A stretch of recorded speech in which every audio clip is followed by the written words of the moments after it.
गुरुदेव भगवान की जय। प्यारे कृष्ण कन्हैया लाल की जय। श्री वेदांत दर्शन अध्याय 1 चल रहा है और चतुर्थ पाद चल रहा है। कल हो गए थे 25 ब्रह्मसूत्र, आज है 26वें ब्रह्मसूत्र से 25वें सूत्र का संबंध है। अब उक्त बात की सिद्धि के लिए ही दूसरा प्रमाण देते हैं। आत्मकृतेः 26वां ब्रह्मसूत्र।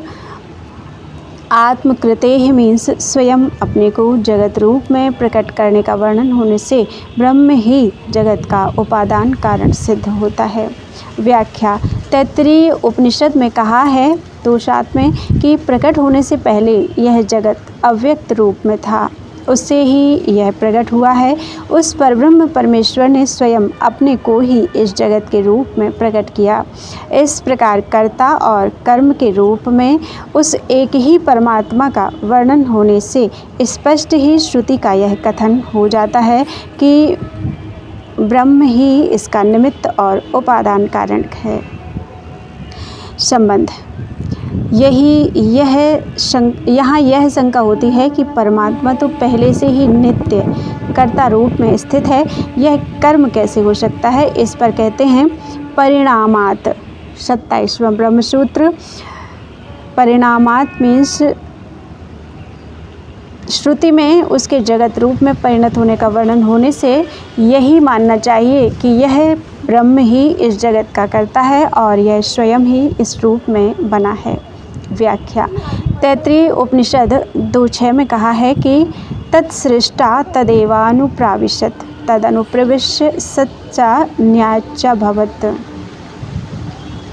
निरुक्तं च निरुक्तं च निलयनं च निलयनं च विज्ञानं च विज्ञानं च सत्यं च अनृतं च सत्यं भवत् यदिदं किंच।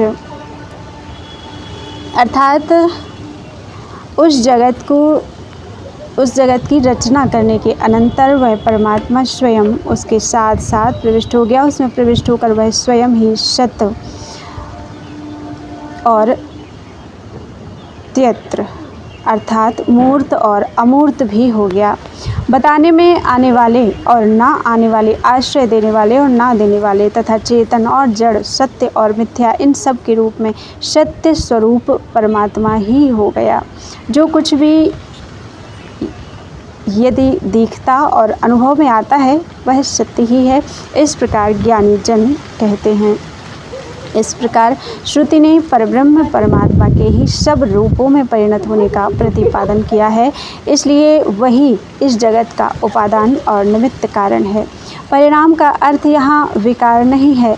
जैसे सूर्य अपनी अनंत किरणों का सब ओर प्रसार करते हैं, उसी प्रकार परमेश्वर अपनी अनंत अचिंत ऐश्वर्य शक्तियों का विक्षेप करते हैं। उनके शक्ति विक्षेप से ही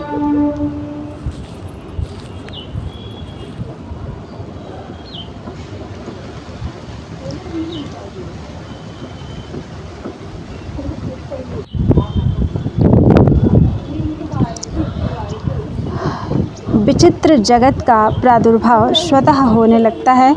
अतः यही समझना चाहिए कि निर्विकार एक रस परमात्मा अपने स्वरूप से अच्युत एवं अविकृत रहते हुए ही अपनी अचिंत शक्तियों द्वारा जगत के रूपों में प्रकट हो जाते हैं। अतः उनका कर्ता और कर्म होना, उपादान एवं निमित्त कारण होना सर्वथा सुसंगत है।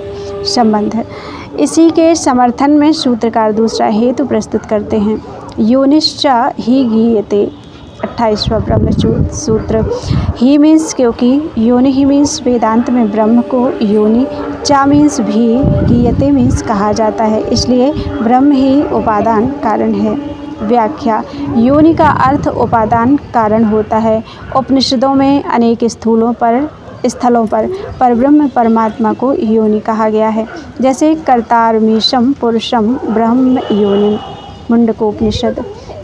3:1-3 अर्थात जो सबके कर्ता, सबके शासक तथा ब्रह्मा जी की भी योनि उपादान कारण परम पुरुष को देखता है। भूत योनि परिपश्यन्ति धीराः मुंडकोपनिषद 1:6। उस समस्त प्राणियों की योनि उपादान कारण को ज्ञानी जन सर्वत्र परिपूर्ण देखते हैं। इस प्रकार स्पष्ट शब्दों में परब्रह्म परमात्मा को समस्त भूत प्राणियों की योनि बताया गया है। इसलिए वही संपूर्ण जगत का उपादान कारण है। यथोर्णनाभिः सृजते गृह्णते च मुंडकोपनिषद 1:7 इत्यादि मंत्र के द्वारा यह बताया गया है कि जैसे मकड़ी अपने शरीर से ही जाले को बनाती है और फिर उसी में निगल लेती है, उसी प्रकार अक्षर ब्रह्म से यह संपूर्ण जगत प्रकट होता है। इसके अनुसार भी यही सिद्ध होता है कि एकमात्र परब्रह्म परमेश्वर ही इस जड़ चेतनात्मक संपूर्ण जगत का निमित्त और उपादान कारण है। अतः यह समस्त चराचर विश्व भगवान का ही स्वरूप है। ऐसा समझकर मनुष्य को उनके भजन स्मरण में लग जाना चाहिए और सबके साथ व्यवहार करते समय भी इस बात को सदा ध्यान में रखना चाहिए। संबंध इस प्रकार अपने मत की स्थापना और अपने से विरुद्ध मतों का खंडन करने के पश्चात इस अध्याय के अंत में सूत्रकार कहते हैं, एतेन सर्वे व्याख्याताः 29वां सूत्र। एतेन मीन्स इस विवेचन से, सर्वे व्याख्याताः मीन्स सभी पूर्व पक्षियों के प्रश्नों का उत्तर दे दिया गया। विख्याताः मीन्स उत्तर दे दिया गया।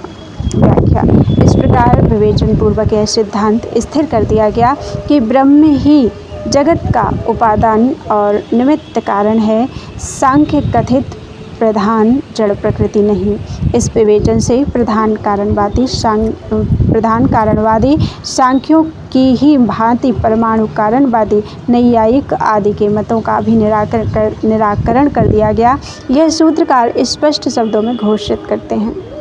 व्याख्याता पद का 2 बार प्रयोग अध्याय की समाप्ति सूचित करने के लिए है। चौथा पाद पूर्ण। श्री वेद व्यास रचित वेदांत दर्शन ब्रह्मसूत्र का पहला अध्याय पूरा हुआ। बोलो वृंदावनी बिहारी लाल की जय। त्वदीयं वस्तु गोविंदम तुभ्यमेव समर्पयेत्।